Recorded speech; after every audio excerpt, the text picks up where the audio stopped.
Okay, how are you doing? I'm doing well. After the retreat in Abu Dhabi, I had some kind of setback. I don't know how to explain it, but I just couldn't meditate. Apparently, I went so deep during the retreat that doing it on my own became much harder. Yes, the contrast is always strong. When you've gone deep, then nothing is clear what to do or how to proceed. Yes, that's right. I mean, you're spot on. And I even thought that I wasn't getting anywhere again. I took both the first and second marathons, and it was like starting over, just like that. And within about a month, I started to get it again. Things just kept getting better and better. And now I've started to notice even more where I am. Sometimes I even notice more clearly that I'm right here and now. Before I would wander off somewhere for hours, but now I notice that even within 3 to 5 minutes, I'm suddenly back here. Once a thought comes, I say, haven't you already thought about this? And suddenly I'm back, and somehow I've gotten better at this, returning to the now, to the present moment, so to speak. Yes, that's actually the main indicator of how interested a person is in the path. Because it seems like everyone's interested, but only for 5 minutes during some activity, and then the thoughts come, and the person does nothing to try to be in the moment. Okay, then let's focus our attention, just like the previous times, on anything, a point, an object.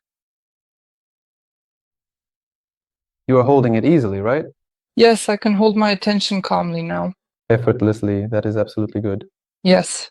It does get a bit blurry sometimes, but I don't really react to that anymore at all. And yesterday, for example, I actually even noticed that I had some slight movement. It's better not to drift into the past. We're sitting here right now. Good.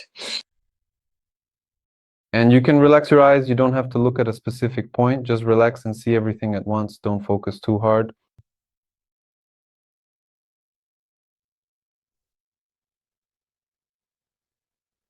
Does the body feel just a little bit lighter when you relax your eyes like that? Or not really? Yes, I'm letting go of the body calmly. And what's left then? If you let go of the body, Just a kind of blurriness, and it feels like my vision is going out of focus and I can't see very well, something like that. can you detach from your vision entirely? You can focus a bit more there so it doesn't interfere with your usual perception.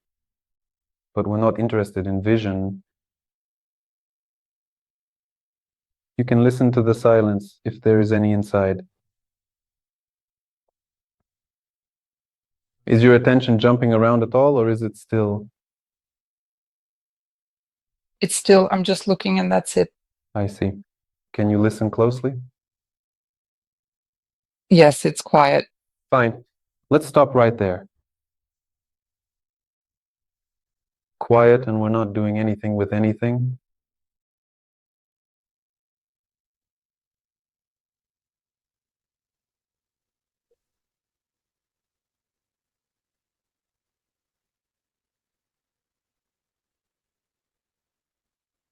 So, ideally, you should bring this into your life too, just as you bring being in the moment and also go deeper. So first, you brought yourself into being in the present moment, then you listened carefully, let go your vision. Then we realized that our attention is not actually moving anywhere at all. Instead, there is a sense of inner stillness, a deep inner silence together with that stillness. All of this should ideally also be brought into your everyday life so that you can move forward more actively. So let's not get distracted.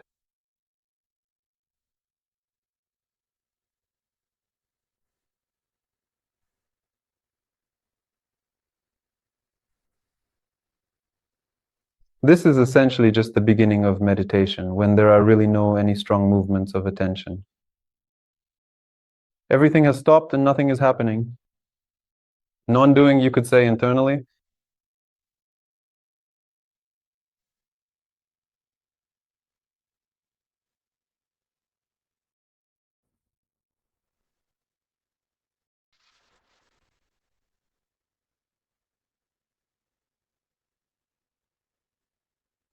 Our thoughts coming.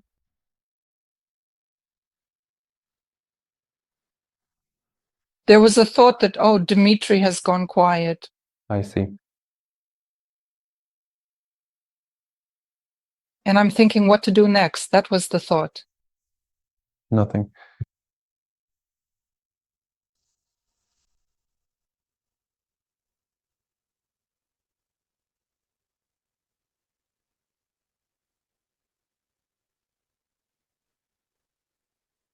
Is it boring to sit like this or not? Just imagine spending the whole day like this. Actually, I've started to like it. You like some kind of pleasant feeling somewhere, right? A pleasant feeling that there are no thoughts, like when it's so empty and quiet. But then the thought comes again. How good. A thought as an explanation. How good it is, yes, really. How good that there are no, let's say, problem thoughts or those task-oriented thoughts, you know. But that turns out to be a thought again. Well, and this good? Is it some kind of feeling in the body somewhere? It's a very pleasant feeling. And where specifically? Throughout the entire body, from the top to the very tips of the toes. And such a relaxation, as if when you're about to fall asleep and your body in this really relaxed, half asleep kind of state. But is there clarity? The head, yes, no drowsiness. We don't need drowsiness anyway. We don't need drowsiness anyway. It's convenient to practice in motion. It's like something is happening, not boring. And you can just fully relax like this, switch off and just be. Here won't be no drowsiness, and the mind is sort of occupied with some changing pictures, the surrounding world. So this must be brought into life, into your daily life, even into your work and so on, because the experience of oneness is more challenging to bring into life than just non-doing. Accordingly, you need to learn to bring non-doing than everything else. Well, even the experience of emptiness is quite hard to bring into life. Or, say, the perception of the world without forms, that is, everything is emptiness, is even harder. And to bring the experience when I am also emptiness and everything is emptiness seems impossible for the first few months. But the approach is exactly the same as what happened with the retreat, right? You faced a setback, then you became quite concerned, started practicing, and everything fully restored within just a month.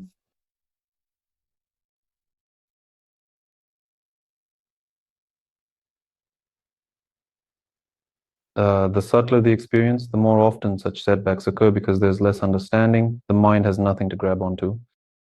It's unclear what to do in this situation and what in another. And what if it's like this? And what if there's emptiness inside but not outside? And what if it's the other way around?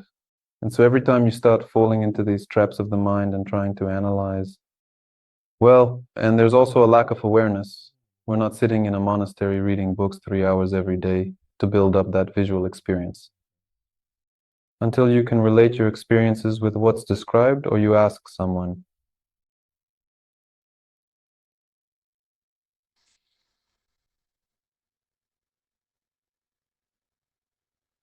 And that silence, by the way, is it only inside, or does it feel wider, or what?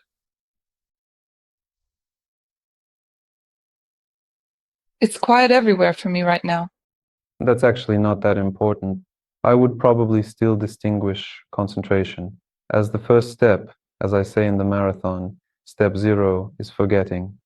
When you don't remember anything at all and don't know that you exist.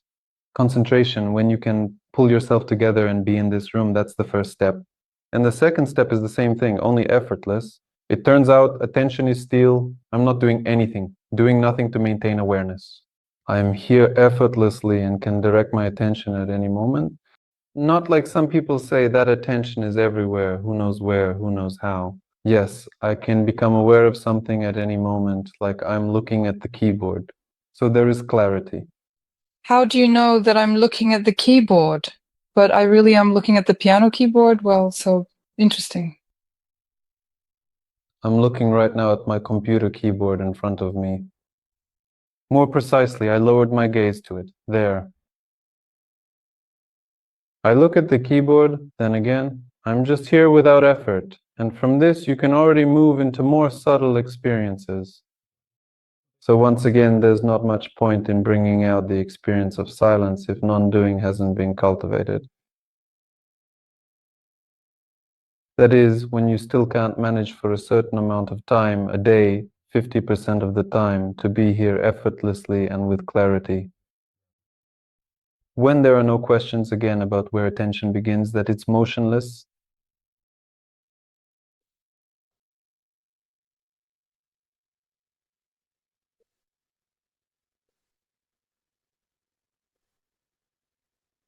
Yes, and people often start inventing things, and it's unclear why they do it. They don't understand deeply, and at the same time, they start saying, but, well, maybe it comes from laziness, like, well, I'm sort of here. I ask, well, you're looking at the wall. Do you understand where attention begins? And some strange thoughts start, essentially, about where attention is, instead of noticing that here is attention, here is the observer, and so on, here is the body. Well, in the end, the person lacks clarity, and because of that, there's no progress, because he needs to figure out the simple things first. But he dives into something complex, and as a result, there's zero progress even after 10 years. Well, there are people, I see them, they'll join a marathon or a Zoom call, then join again a year later, and again a year after that. And roughly judging by their descriptions, very little changes because there's no clarity, they can't fully figure it out. They want to do it faster and easier, but it ends up being harder and taking much longer. So, well, I'm sharing what I believe is the most effective and reliable way that I know of. If there was some other clever approach, I would have used it. Maybe someone will actually tell me, perhaps down in the comments under this video, about some cool approaches they've really used instead of just saying, I read Maharshi 20 years ago.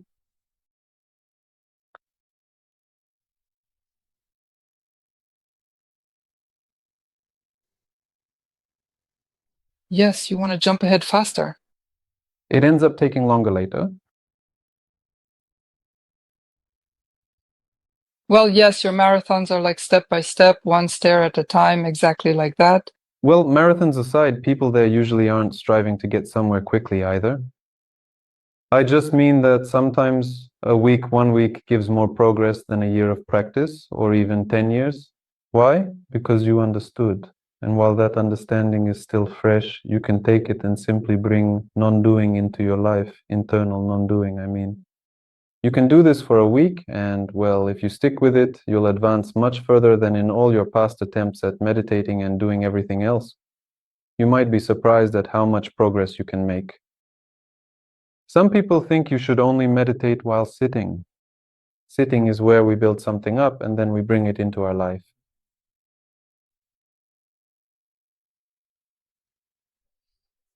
So this feeling of emptiness.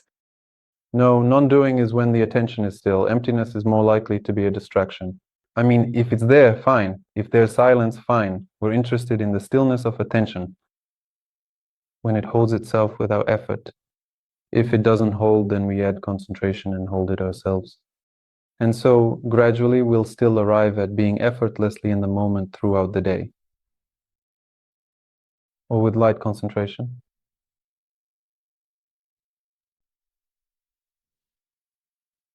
For example, I walk in the morning and sometimes see the trees. Well, like I'm walking past, right? And I'm not really looking, it seems. Is that non-doing?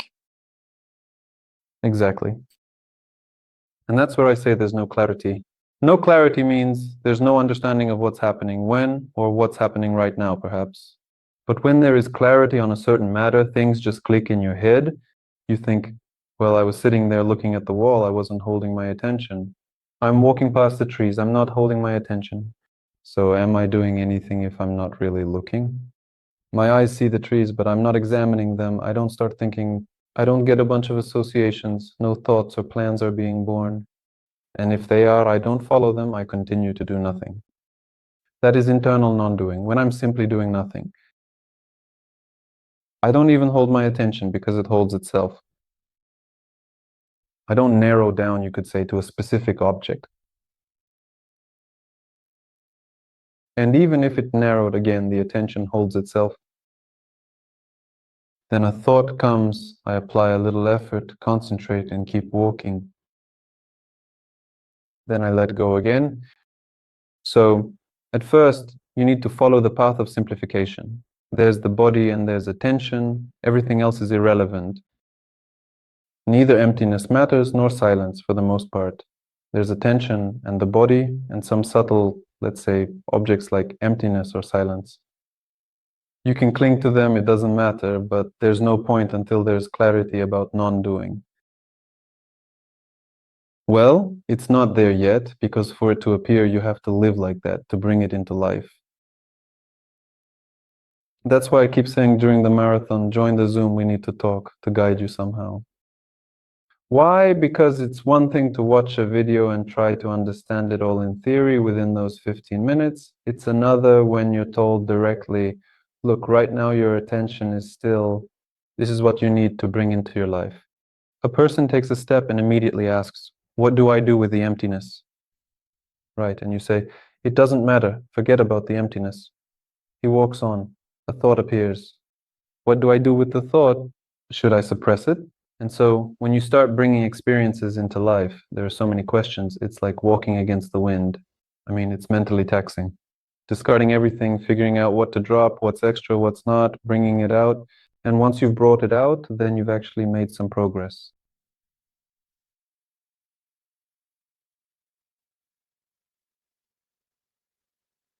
I don't know if I understood correctly. But you don't need to understand, you need to feel it. Yeah, well, to really bring this whole idea into life, it's kind of like you're just walking along, almost as if you were an astronaut in space, not paying attention to anything. Well, just like we're sitting now, that's how we walk. Yeah. Mm-hmm.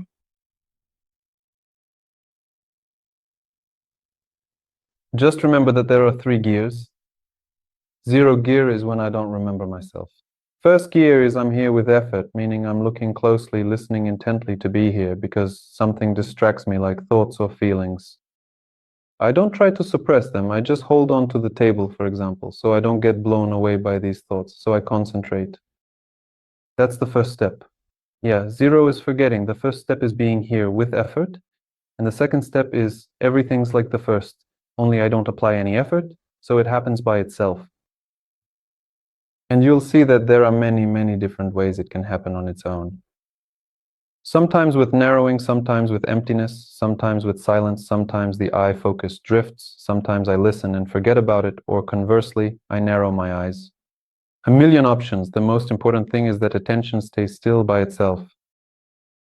So, in fact, you're not doing anything with anything. Because if, say, attention is holding itself and you took your phone and started thinking about something there, then that's it. You're already doing something. But if you took your phone and it's like in the background, this looking at who sent a text, for example, right? Then the inner stillness remains and you see, oh, a message. And there aren't really any thoughts, just like you noted for yourself that they wrote, it's time for work, for instance, and put the phone away and that's it, meaning you didn't do anything. Not at the moment of the text notification, nor when you started taking out the phone, nor when you looked, nor when you read. All the while, attention was still. And how would it be if it didn't work out? Heard a sound, frantically reached for the phone, read it, got emotional, replied, put the phone away, then, damn, I should have been practicing. Well, usually it's the second option. And I'm very surprised by these people who write things in the comments. I mean, even the scribbling, which is like, well, everything you say is wrong. I understood something there. Well, even this message already says that you didn't understand anything. I mean, if you understood, why are you writing this? Meaning in practice, nothing works for anyone. There are just thoughts about how it should be. And why doesn't it work? Because it's very hard. Imagine bothering like this every time. Oh, you got an SMS and you're not allowed to get involved. You saw a video, it pisses you off, and you immediately went to write. I mean, if a person were in awareness, they would stop themselves, meditate if they're very irritated by what's being said, and then maybe they'd write something, but it's unlikely. And here, well, you really need to move towards awakening. You have to be very deeply focused on mindfulness and some kind of self-reflection. I was listening to you just now and I caught myself thinking that, well, I'm trying to be in this, I am in this state. And you're like a radio talking somewhere in the background, in the room, somewhere in the corner, there is a radio. I don't know how to explain it, but now I think I've come out of it, but I was in that state. Well, you're out, start over again, focus on the point, relax your eyes, and let's go again.